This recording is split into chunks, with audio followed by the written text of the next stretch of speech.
সবাইকে ঈদ মোবারক। তবে দুঃখের সাথে একটা বিষয় বলবো যে জামায়াতের আমির যেন কোথাও ঈদের নামাজের ইমামতি না করে।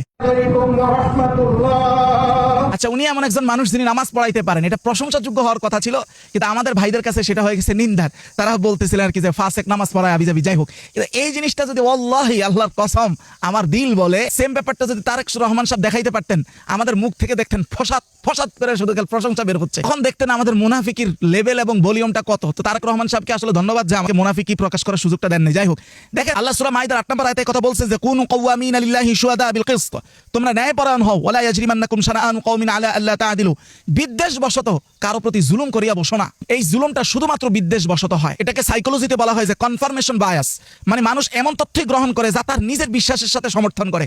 আপনি যতই ভালো কিছু দেখবে, এটা সে চোখেও নিবে না, প্রতিপক্ষের ভালো কাজ তার চোখেই পড়বে না। সাইকোলজিতে এটাকে কগনিটিভ ডিসোনেন্স বলা হয়, যে সেলফ আইডেন্টিটি, ওটার সাথে যদি কোনো কিছু না মিলে তখন সে অস্বস্তি ভোগ করে। তার দৃষ্টিতে এই ব্যক্তিটা নামাজ না পড়াইতে পারার কথা, এখন পারলো কেন, এটার জন্য সে অস্বস্তিতে ভুগতেছে। এই বায়াসনেস রেখে ইসলামের আলিপও কোনোদিন প্রতিষ্ঠা করা সম্ভব নয়। আল্লাহ তাআলা সূরা নিসার 135 নম্বর আয়াতে বলেছেন কুনু কাওয়ামিনা বিল কিসতি শুহাদা লিল্লাহ ওয়ালাউ আলা আনফুসিকুম, তোমরা ন্যায়ের উপর দৃঢ় থাকো, আল্লাহর জন্য সাক্ষী দাও, সেটা যদি তোমার নিজের বিরুদ্ধেও যায়, তোমার পিতামাতা বাপদাদার বিরুদ্ধেও যায়, জি সেই সাক্ষীটাই আমি দিচ্ছি, যেটা আমার নিজের বিরুদ্ধে যাবে। দেখেন, ওনার নামাজ পড়ানো যদি প্রশংসিত না হয়ে এটা ফাসিকি হয়, একজন ব্যক্তি ফাসেক হওয়ার অর্থ হলো তিনি কবিরা গুনাহগারী। আচ্ছা আসেন তো সহিহ বুখারীর 48 নম্বর হাদিসের বর্ণনা, সহিহ মুসলিম একই হাদিস 64 নম্বর হাদিসের বর্ণনা, রাসূলুল্লাহ বলেন নাই যে সিবাবুল মুসলিম ফুসুকুন, ফুসুক শব্দ এক ফাসেক, রাসূল বলেন নাই যে গালি দেওয়া ফাসিকি।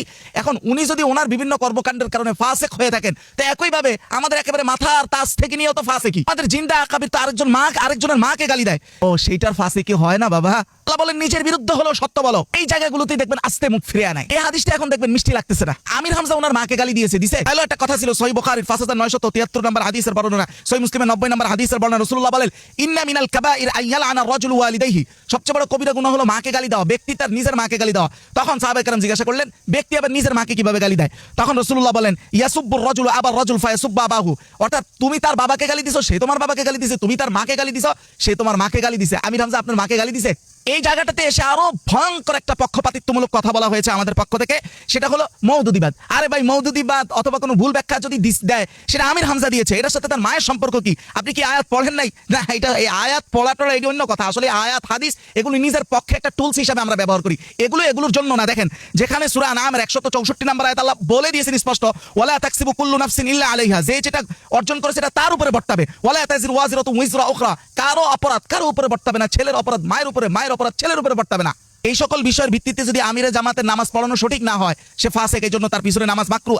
তাহলে একইভাবে আমাদের যা ওলি একই ফাসেক, বরং আমিরে জামাত তো নারীদের সাথে দেখা করেন জনপ্রতিনিধি হিসাবে। আচ্ছা, জনপ্রতিনিধি হিসাবে নারীদের সাথে সাক্ষাৎ করা যায় কিনা, এটা আমরা সুনানে বাইহাকি আল কুবরা থেকে দেখি। হাদিস নাম্বার হলো 14745 নম্বর হাদিসের বর্ণনা, ওমর ইবনে খাত্তাব থেকে বর্ণিত। উনি বলেন লা তুগালু ফি সাদাকিন নিসা, উনি একটা কথা বলেছিলেন যে তোমরা মহিলাদের মহারানার ক্ষেত্রে বাড়াবাড়ি করিও না, অর্থাৎ মহারানা বেশি ধরিও না। তখন এক মহিলা বলতেছে ফাকালাত ইমরাতুম মিন কুরাইশিন, সরাসরি হযরত ওমরকে একজন কুরাইশের মহিলা বলতেছে ইয়া ওমর, সম্বোধন করে হে ওমর। চিন্তা করেন, হে ওমর, আলাইসাল্লাহু ইয়াকুল, আল্লাহ কি কথা বলেন নাই ওয়া আতাইতুম ইহদাহুন্না কিনতারান ফালা তাখুযু মিনহু শাইআ, যদি অঢেল সম্পত্তিও তাদেরকে দিয়ে দাও, সেখান থেকে কোনো কিছু ফেরত নেবে না। তার মানে অঢেল সম্পত্তি দেওয়ার তো নিয়ম আল্লাহ তাআলা রেখেছেন, সুযোগ রেখেছেন। এই কথা শুনে ফাকাল ওমর বললেন আসবাহাত ইমরাহ ওয়া আখতা ওমর, আরে এই মহিলা তো সঠিক বলছে, ওমর না ভুল বলছে। আল্লাহু আকবার। তাহলে এখান থেকে বোঝা যায় যিনি জনপ্রতিনিধি উনি তো নারীদেরও প্রতিনিধি, প্রতিনিধিত্বের জায়গায় তার সাক্ষাৎ করাটা খুবই স্বাভাবিক। এখানে হযরত ওমর নারীদের সাথে প্রশ্ন উত্তর করতেছেন। এখন কথা হলো, এটা তো একটা সেকুলার রাষ্ট্র, তাই না? এখানে ইসলাম বান্ধব রাষ্ট্র তো হয় নাই, উঠে নাই, ঘরে উঠে নাই এখনো। তা আমি চাইলেই তো পুরোপুরি ইসলাম বান্ধব করে ফেলতে পারবো না, তাই বরং এখানে টোটাল সিস্টেমটাই তাকায় আছে কিভাবে গায়েল করা যায়, নারী বিদ্বেষী বানায় দেওয়া যায়, জঙ্গি বানায় দেওয়া যায়। তা আল্লাহ তাআলা তো বলেছেন আমাদের যে ভূরাজনৈতিক ব্যাপারটা, এই ব্যাপারটার অন্য দেশের সাথে তো 100% আমাদের মিল নাই। আপনি মোল্লাদের যে পাশের দেশ আছে, ওই দেশের ভৌগোলিক অবস্থান আমাদের অবস্থা তো এক না, ওই দেশের অভ্যন্তরীণ কাঠামো আমাদের কাঠামো তো এক না। যদি একই মনে করেন তা আপনি বসে আছেন কেন? আপনিও ওদের মতো নাই মাজান 40 বছর করেন যুদ্ধ। তাহলে এখানের পরিস্থিতিকে এখানের পরিস্থিতির মতো করে সামাল দিয়ে আগানো, এটা তাদের জন্য একটা বাধ্যবাধকতা। আল্লাহ তাআলা এটা বলছেন ফামানি তুররা গায়রা বাগি ওয়ালা আদিন ফালা ইসমা আলাইহি, অবস্থা পরিস্থিতিতে কেউ যদি কোনো কিছু এরকম করে যেটা তার অন্তরের কামনা না, আল্লাহ স্পষ্ট ঘোষণাই দিয়েছেন ফালা ইসমা আলাইহি, তার উপরে গুনাহ হবে না।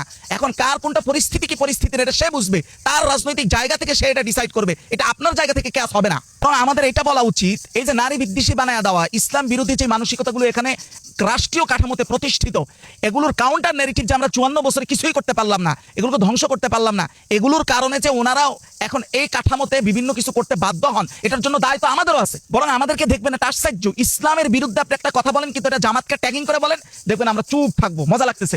ইসলামের বিরুদ্ধে গেছে এটা কোনো সমস্যা না, জামাতকে তো ট্যাগিং করছে। আমরা যদি দল মত নির্বিশেষে মুসলিম ও ইসলাম এই প্রশ্ন যদি কঠোর থাকতাম, তাহলে এতদিনে এই ইসলাম বিরোধী কাঠামো এখানে টিকতো না। তো এটার জন্য এই বস্তা পোছারাও আমরাও দায় আছি। নারী পুরুষের সাথে সাক্ষাৎ করতে হয় জনপ্রতিনিধি হিসাবে, প্রতিনিধিত্বের জায়গা থেকে। কিন্তু আমরা যে গালি দেই, আমাদের যে জিন্দা আকাবির গালি দিয়েছে কার প্রতিনিধি হিসাবে?